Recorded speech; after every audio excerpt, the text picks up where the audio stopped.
What's up everyone? Welcome back again to my YouTube channel. So ngayon, pag-usapan natin is don't register. Kahit sinong nagsisimula magnegosyo, may dalawang bagay na kailangan natin. Ano yon? Una is saan kukuha ng puhunan. At pangalawa ay paano mag-register, okay, ng negosyo. Or paano tayo mag-rehistro ng negosyo. Yun yung pangalawa. Kung matagal ka na nanonood sa mga vlogs natin, malamang alam mo na yung sagot sa unang problema. Kaya naman, ang pag-usapan natin ngayon is kung paano mo ipaparehistro, okay, ang negosyo mo. So tara na, and don't forget to like and subscribe and comment na if you have a question. Ako basically, masabi ko sa pagpaparehistro ng negosyo dito sa Pilipinas, masabi ko na talaga na hindi siya ganun kadali. That's the real talk. Kasi, magpaparehistro ka pa lang, parang gusto mo nang sumuko agad. Dahil sa katakot-takot na problema na harapin nila. Kaya naman, maraming mga gusto magnegosyo na sumusuko na agad pagdating sa part na to. Ito, real talk lang ha.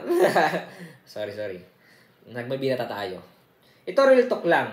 Para dun sa mga gusto magnegosyo, yung tunay na gusto, okay, yung tunay na gusto na magnegosyo o magsilbi sa iba, ang diskarte sa pagpaparehistro ay huwag mo muna iparegister yung negosyo mo. Oo, masama sa batas na magpatakbo ng negosyo na hindi rehistrado. Pero kung yan naman ang dahilan o mahadlang sa'yo para magsimula o makapagnegosyo, alisin mo muna yan sa isip mo. Okay? Unahin mo muna, isipin kung paano mo mag-execute o ma-execute ang iyong negosyo. Then follow up mo muna lang yung pagpaparehistro. Hindi ko sinasabi na huwag ka mag-register. Okay? Ang sa akin lang is mag-execute ka muna. Yung advice na to, hindi to obra sa mga nagpawa-franchise. Kasi sila need talaga na i-register muna bago ma-execute. Pero kung ang business ideas mo hindi naman ganun katulad sa franchising, hindi kailangan ng commercial building, etc. Isunod mo na lang yung plano mo kasi mahalaga yan at para makapagsimula ka sa negosyo. Mas better din na ipasikaso mo dun sa mga taong marunong. Wag nang ikaw para lang makatipid. Sa mga marunong na lang at para makatipid ka. Sa experience ko, yung gastos sa pagpapaasikaso ng mga yon ng mag-isa, same lang din sa kung magbabayad ako para sa ibang tao. O ang ibang tao ang gumalaw. Kasi ako, naisip ko na sayang yung oras ko kung ako ang mag-aasikaso. Kaya mas better na mag-focus na lang ako sa product ko, sa negosyo. Dahil mas madaming sales, okay? Mas maganda kaysa ikaw pang magtrabaho sa pagre-rehistro. Ang goal sa pagnenegosyo ay hindi para maparehistro, kundi masubukan sa pinakamabilis na paraan at sa walang gastos. Kasi kailangan mo i-test yung negosyo mo at yung sarili mo kung gusto mo talaga yung bagay na yun. Kung handa ka ba, ilaban. Kaya testing mo muna kahit mga 1 linggo bago ka magparehistro. Pero wag naman sobrang tagal bago mo iparehistro kasi bawal yon. Okay?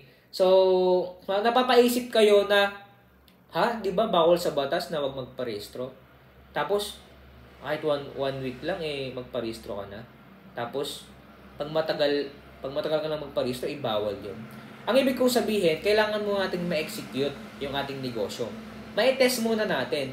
Kasi, kapag nagparehistro ka na, nagpa-BIR ka na, tapos, hindi pa pala yun yung business mo talaga. Kasi, sabi nila, times 3, okay, yung magagastos mo pag ipapaklose mo yung business na pinaregister mo. Kaya, dapat, itry muna natin. Kahit sa bahay muna tayo, wala munang shop, tiis muna tayo dun. Malaking aspeto ang gobyerno sa buhay, kaya kailangan nating sumunod sa batas. At syempre, magbabayad tayo ng buwis para ika-improve ng bansa natin. Konting paglilinaw lang ha, hindi ko po sinasabi na huwag kayong magparehistro. Kasi kailangan natin yan. Lahat ng negosyo nakarehistro sa SEC. Kasi mga corporation, karamihan, pwede ka magpa-register sa corp o kaya naman sa DTI. Pero mas advice ko po is magpa-corporation kayo. Okay? Kasi mas mababa yung buwis na maibibigay natin sa BIR. Pero kung ikaw, simpleng panginegosyo lang, mas maganda, simulan mo sa DTI kung ikaw ay sole proprietor. Okay? Kung mag-isa mo lang, gusto mo mag-execute na ikaw muna, sige, ikaw lang, yun muna yung gusto mo. Kasi sa pagpaparehistro po ng SEC or corporation is mahal. Okay? At kung kaya mong magsunog ng 100,000, pwede. Ganun. Pero kung nagsimula ka pa lang, sige, start ko muna sa DTI. Ito lang ang pinaka-message ko ng video na to. Kung ang pagpaparehistro lang ang umaad lang sa'yo para makapagnegosyo, wag mo muna isipin yung mahalagang pagpaparehistro. Mag-execute ka muna, test yourself, then kung desidido ka na after 1 week, saka magparehistro. Kahit magbayad ka ng tao para sila na ang magnegosyo. Kaya, kailangan natin na tignan, okay? I-test muna yung business na execute natin.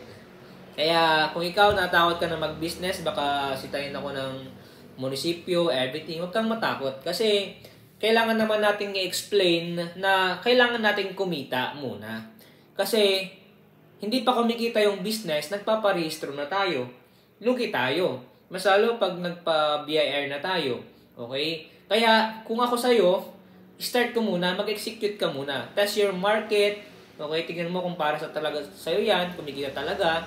Okay? Tsaka ka magparehistro. Okay? Simple lang naman ang gagawin natin. Una, execute muna. After 1 week, okay naman na sa'yo. After 1 month, okay? So, kung talagang ito na, okay, desidido ka na ito talaga yung business mo, okay, magpa-DTI ka na, okay, magpa-corp ka na. Dahil, para naman makatulong tayo sa bansa, tama? At the same time, yung bansa natin ay mapaganda dahil sa ating negosyo. Dahil niwala din ako na ang pag-asa dito sa bansa ay ang mga entrepreneur or mga businessman. Okay, sila yung mga nagbibigay ng buwis. Okay, especially pag malaking negosyo na. Kaya, wag ka muna magpa-register if medyo may agam-agam, di ba? Yung hindi ka pa sure, masalo pag wala kang budget. Okay? Kaya, execute dahil kung hindi ka makapag-execute, useless yung mga idea mo. Hindi ka makapagsimula talaga. Okay? Gaya kung sinasabi, start on what you have. Kung ano yung meron muna, yun muna. Pagtiisan muna natin. Dahil kung nakita ng Panginoon na deserving tayo, ibibigay rin naman sa atin at ipagkakatiwala din naman sa atin yung malaking blessing na para sa atin talaga. Okay? Kaya start small and think big. Salamat po sa panonood. Dito muna tayo at God bless po sa inyo lahat.